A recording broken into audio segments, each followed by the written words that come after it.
bodies, let's talk about Bitcoin. Bitcoin's almost 65,000. Bitcoin an official currency. Last time we talked about crypto, it kind of seemed like the good times would just never end. Cryptocurrencies going mainstream. Fortune, famous, brave. Crypto.com arena. And then they did. It's been a brutal week for crypto investors. Founder and CEO Sam Bankman-Fried has announced his official resignation. Not only did all these graphs go down, but one of the largest crypto platforms went bust when we discovered that the founder was using tons of investors' money to fund his other company and not telling anyone. Totally not okay. Crypto exchange FTX filed for Chapter 11 bankruptcy today. It's safe to say there were red flags all over. As of last week, it was worth $32 billion. Surely it had to be some sort of scam. This is why you're seeing this guy's face all over the news lately. He literally lost like over $10 billion overnight. So now I feel a bit vindicated. While all of this turmoil has been going down, crypto actually had a huge win lately. Something that no one's really talking about. Waiting for the merge. The merge? They really solved one of their biggest problems. So that's what I want to focus on today. So what happened? And is it enough to save the cryptoverse? Let's do this. The merge is perhaps the most important update in Ethereum's history. Can you explain it to everyone? This is the biggest development in the crypto space. The crypto's most ambitious change to date. Okay, so before we get into what changed in the cryptoverse, which is a very big deal, let's do a little refresher for those who need it. This time with a little bit of a spin. Hold on a second. Welcome to Crypto 102. This is really stupid. Why am I doing this? Every time I have to explain the blockchain to people, I have to do some gimmick to be like, I'm going to teach you the blockchain using the simplest version. No, I'm done. I'm not doing it. Fuck the blockchain. Let's do this. If you want to understand why internet money is making the ocean rise, all you really have to understand is this. This is a crypto mining farm. It is a warehouse full of specialized computers that have one job and one job only, solving math problems.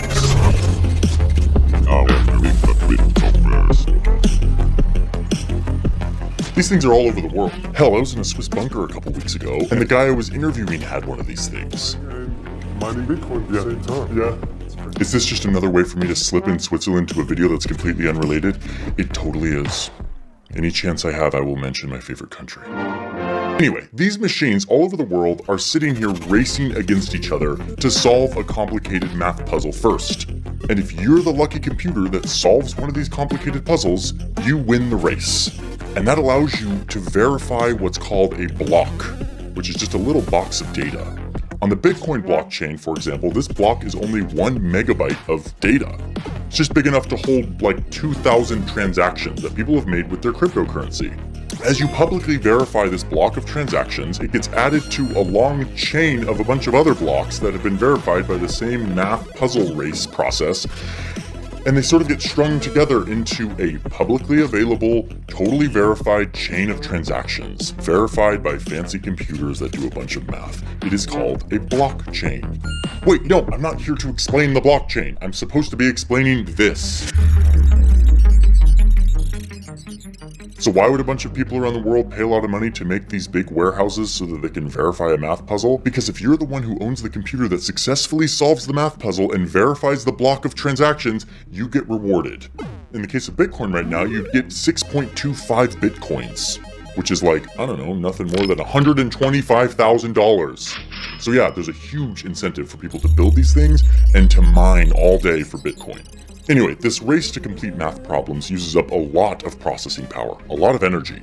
It takes a whole lot of work for your computer to run through all of these computations trying to figure out what the answer is. And that's why this method is called proof of work. Every computer that verifies the transactions on the blockchain has to do a lot of work. This is all well and cute until you think through all the energy that goes into building these machines, and then you think of the electricity it takes to run them, day and night. And then you remember that they get really hot when they're running all the time doing these computations, so you need to cool them down with AC units.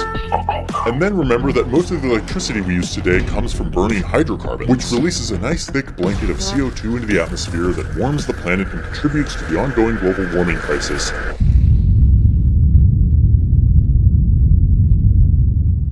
So yeah, that's how the math money makes the ocean rise. But that problem may have just been solved. Ethereum pulls off the merge. Ethereum just got revamped. The second largest blockchain, Ethereum, which is home to the cryptocurrency Ether, has just completely changed the way that it does the whole crypto electricity math verification thing. This isn't just some like changing the code and hitting update. This verification process that they change is like the beating heart of the blockchain. Switching it out for something new is like switching out the engine of a car while it's hurling down the road at like 120 miles an hour. Insanely difficult to do. So insanely difficult to do that nobody else has ever dared to try it. But Ethereum, they were like, it's worth it. For the planet. So they start working on this transition for years and years. They're tinkering away, they're testing it, they're perfecting it, until September 15th, 2022, when they finally flipped the switch and... So, what happened? Did it all crash and burn and die and the Ethereum blockchain is no more? Did the car go hurtling off the highway without an engine? No. Actually, it went off without a hitch. Which again, for me, I'm just like, cool, good job guys. But the thing that blew my mind is this. Look at this graph. I mean, look at this graph. This is the energy consumption of the Ethereum blockchain. Look at that drop off. We're talking about a 99.5% drop in power consumption for this blockchain. I mean, to give you some context here, before this transition, which they called the merge, the Ethereum blockchain was consuming the same amount of electricity as the country of Chile. It's as if a major developed country was suddenly taken off the planet's energy bill. The CEO of the Ethereum blockchain claimed that this one software update has reduced global power consumption by 0.2%, which is just like... They did this by changing from the math puzzle race, the proof of work race, which they had to do to verify all their transactions, to a totally different system called proof of stake.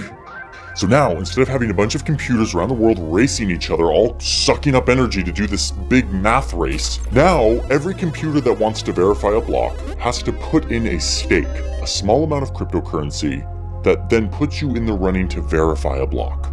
Sort of like buying a lottery ticket. If you want to win the lottery, you have to make the money to buy a ticket. Then, through a very complex process that I will not go into here, a single random computer is picked to verify that block and take home that sweet, sweet commission. So no more of these big crypto farms racing against each other to see who can get there first, contributing the most processing power. Instead, it's just one computer doing the very light lifting of verifying a block. Because again, it was the racing, all of these machines working simultaneously that used up the power, not the verification process itself. So there you have it. The cryptoverse was saved, the power-hungry computers were turned offline, and the world energy consumption plummeted all over the globe. The ice caps stopped melting, and the pollution was reduced to their lowest levels in 40 years. Actually, that's not what happened at all, and the cryptoverse is far from saved. Skeptic Johnny, I didn't know you were going to be here. I thought you moved to Tampa. I heard you were making another video, so I thought I'd stop by. Can I come in? I guess? Okay. Good to be back. Crypto Johnny. Hey, I heard you guys were talking about crypto, and I'm here to tell you that the cryptoverse might not be totally saved, but this is a huge step in the right direction. I'm coming in. Oh gosh, why do crypto people always have to be so polarized? Can't we just stay curious about this new technology and just see what happens? No. Okay, fine. Let's do this again. Can I at least get some Doritos? Okay. Oh, I thought the video was over. Okay, let's do this. Skeptic Johnny, you start. I honestly want to hear what you have to say. I thought that the merge and this huge proof of stake thing was like a huge win for crypto. So, what's your rebuttal? No, I mean, you're totally right. Having Ethereum switch to proof of stake was a huge deal, is a huge deal. A completely, like that graph that you showed earlier, super impressive. Thank you. Didn't realize this was going to be so amicable. But let's be clear that this is just one of a million problems facing crypto. The crypto space is still rife with scams and volatility. The real reason your little project hasn't taken off yet is because regular old people are way too afraid of losing their money with a cryptocurrency that can be worth $65,000 one month, and then a couple months later, worth $35,000. Thanks for watching. MVP Walter.